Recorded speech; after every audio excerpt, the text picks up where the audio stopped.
Hey guys, this is Thomas from freewaysocial.com, and in this video I'll show you how to restore Facebook posts from recycle bin. Once you restore your deleted Facebook posts, you can easily do it. Just follow these steps and you will learn how. Open Facebook app and log into your account. Click on the menu icon at the upper right corner. Scroll down and select Settings and Privacy from the menu. Select Settings. Open up your activity log.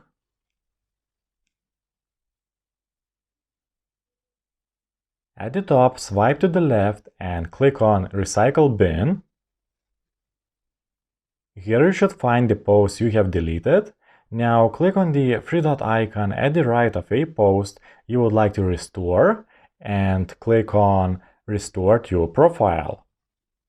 Now click on Restore again and this Facebook post will be restored. That's it for this video. I hope this guide was helpful and you were able to restore Facebook posts from recycle bin. Don't forget to like this video and visit us at freewaysocial.com.